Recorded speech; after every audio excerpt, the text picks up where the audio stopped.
अब तक का सबसे लंबा चुनावी समर बताया जा रहा है। ये लोकसभा चुनाव 5वें चरण के साथ ही आधे से ज्यादा रास्ता तय कर लेगा।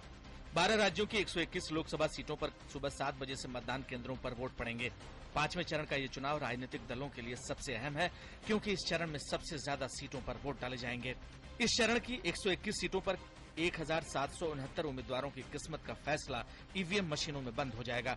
5वें चरण में कर्नाटक की सभी 28 सीटों पर मतदान होगा, जबकि राजस्थान की 20 सीटों पर वोट पड़ेंगे। महाराष्ट्र की 19 सीटों के लिए भी गुरुवार को चुनाव होगा, जबकि यूपी और उड़ीसा की 11 सीटों के लिए सुबह से मतदान होगा।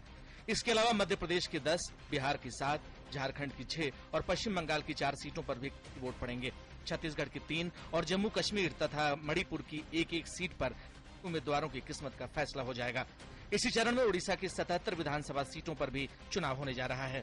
सभी 12 राज्यों में चुनाव की सारी तैयारियां पूरी हो चुकी हैं और चुनावी पार्टियां मतदान केंद्रों पर तैनात हो चुकी हैं। कर्नाटक में सभी सीटों पर चुनाव हो रहे हैं, इसलिए वहां चुनाव आयोग को सबसे ज्यादा मशक्कत करनी पड़ी है।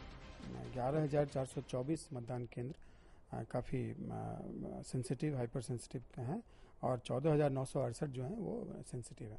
बाकी सभी सामान्य मतदान केंद्र हैं और इन सब जगहों पर काम करने के लिए करीब 2,95,000 लोग जो हैं वो मतदान केंद्र में हमारे ऑफिसर्स और स्टाफ काम करेंगे, ड्यूटी पर रहेंगे और इनमें 1,18,000 से ज्यादा महिलाएं भी इसमें काम कर रही हैं।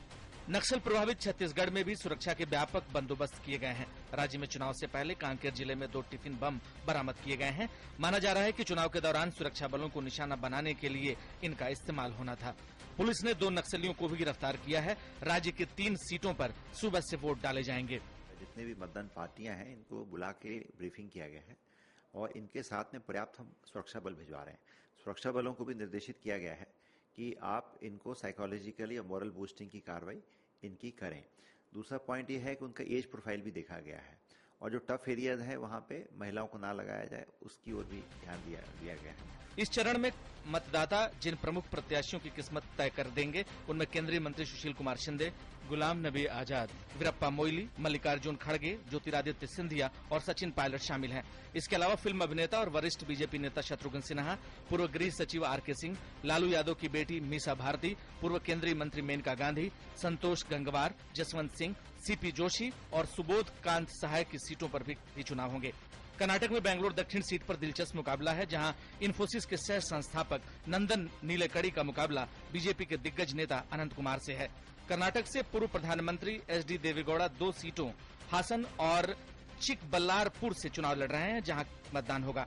महाराष्ट्र से पूर्व मुख्यमंत्री अशोक चौहान, बीजेपी नेता गोपीनाथ मुंडे और एनसीपी नेता सुप्रिया सुले की किस्मत का फैसला भी। छत्तीसगढ़ में पूर्व मुख्यमंत्री अजीत जोगी और मुख्यमंत्री रमन सिंह के बेटे अभिषेक सिंह की किस्मत का फैसला भी ईवीएम में बंद हो जाएगा। बंगाल की दार्जिलिंग सीट से फुटबॉलर बाइचिंग भूटिया भी तृणमूल कांग्रेस की तरफ से मैदान में है और उनका फैसला भी हो जाएगा।